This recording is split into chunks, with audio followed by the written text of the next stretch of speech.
जब पियाते थे तब पिया नहीं, पिया पिया ने जान लिया। भूला योगी फिर आया, पीने वाला मुल्तान गया। एक समय भगवान गुरु गोरखनाथ रास्ता से भागे चले आ रहे हैं और एक चौराहे पर संत रविदास जूते चप्पल गांठ रहे हैं। जब वो जूते चप्पल गांठ रहे हैं तो गोरखनाथ को बहुत प्यास लग रही है और गोरखनाथ चिल्लाने लगे, अरे भैया ओ रविदास पानी दे दो, मुझे बहुत प्यास लग रही है। रविदास जी ने जिस कठौते में चमड़ा फूला हुआ है उसी में से जल भरा और गोरखनाथ के खप्पड़ में डाल दिया। ओ भैया वो कैसे पिए? क्यों? मेरे भगवान के भक्तों, वो इसलिए नहीं पी सके सज्जनों। क्यों नहीं पी सके? कि उनकी आंखों के सामने वो जल चमड़े के फूला हुआ है। बिल्कुल उन्होंने सोचा ये तो हमारा बहुत अपमान कर दिया, हमारे लिए इतना गंदा जल दे दिया कि हम इसको पी नहीं सकते। और मेरे भैया उस जल को वो डाल भी ना सके। अब डाल क्यों नहीं सके? वो डाल इसलिए नहीं सके, किस लिए? कि एक संत हैं। अरे संत छोटा हो या बड़ा हो सब सम्मानित हैं। जितना हमें बड़े का सम्मान करना चाहिए उतने हमें छोटे का सम्मान करना चाहिए।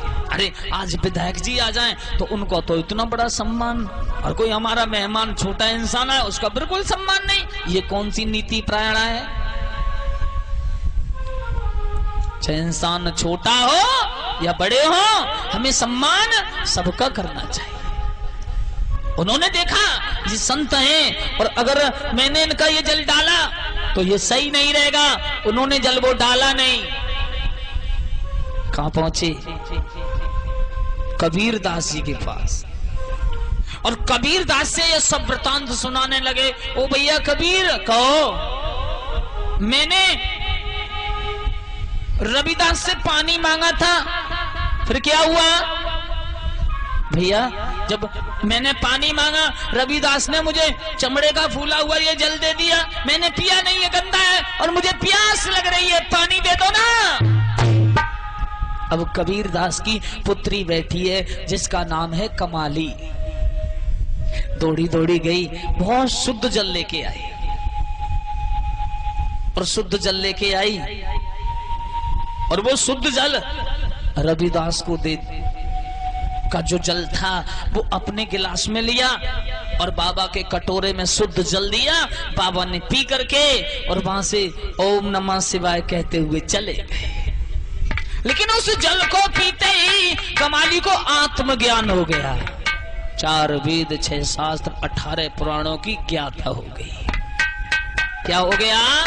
आत्मज्ञान हो गया। अब उसका विवाह मुल्तान शहर में हुआ। मेरे भक्तों सज्जनों, जिस समय मुल्तान शहर में उसका विवाह हुआ, गोरखनाथ की एक शर्त है कि जो हमारे इस कटोरे को भर देगा ओ भैया हम उसी के घर भोजन करेंगे। हाँ हमारे जसवंत भैया आए, आज स्वामी जी तुम्हारा भोजन हमारे यहाँ है। हाँ बनवा लेना। ओ भैया 1416 संघ में अब 10 खूब बनवाया, 10-20 किलो बहुत बनवाया। और भैया जिस समय महात्मा ने कटोरा आगे किया सब महात्मा के खप्पड़ में समाप्त हो गया। बोली भक्तवत्सल भगवान की। अब ऐसा करते करते कहां पहुंच गए? मुल्तान शहर में। मुल्तान शहर में यही सूचना मिली, आज एक गोरखनाथ जी आए हैं संत भगवान और राजा के बाग में रुके हुए हैं। लेकिन शर्त है। शर्त कौन सी है? भोजन जब ही करेंगे। कब? जब उनकी शर्त पूरी हो जाएगी। शर्त है जो हमारे इस कटोरे को भर देगा, जो हमारे इस खप्पड़ को भर देगा, हम उसी के घर भोजन करेंगे। अरे भैया, कमाली ने स्नान किया, भगवान का ध्यान किया, वो तो ज्ञान पूर्ण पहले ही से हो गई परीक्षित महाराज, वो ज्ञान पूर्ण पहले से ही हो गई। उन्होंने भोजन बनाया और गोरखनाथ की शर्त को मंजूर कर लिया। ठीक है, कह देना उनसे, हम उनके लिए अवश्य भोजन कराएंगे। और उन्होंने चावल बनाए, 1 चम्मच चावल गोरखनाथ जी के कटोरे में डाले। भैया, कटोरा भर गया और जमीन पर भी बिखर गए। एकदम गोरखनाथ बोले, ये कैसा कमाल है। कमाली कहने लगी, भगवान ये सब कुछ कला तुम्हारे इस कटोरे से सीखी मैंने। गोरखनाथ समझ गए कि ये कमाली है कबीरदास की पुत्री। सोचने लगे, वो तो अमृत था, वो चमड़े का जल नहीं था, वो क्या था? अमृत। अब गोरखनाथ भाग खड़े हुए और दूर से फिर चिल्लाने लगे, रविदास, मुझे प्यास लग रही है। रविदास बोले, जब पियाते थे तब पिया नहीं, पिया पिया ने जान लिया, भूला योगी फिर आया पीने वाला मुल्क गया। भैया, जो समय था, जो घड़ी है, जो मुहूर्त, वो निकल गया। अब तो ये सिर्फ चमड़े का ही पानी है।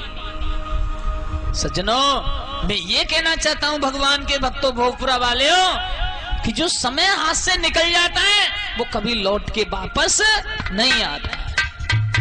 जो घरों में बैठे हैं ना, वो खाट पे पड़ के सोच रहे हैं हम माता रानी के दरबार में नहीं जाएंगे कथा सुनने, हैं?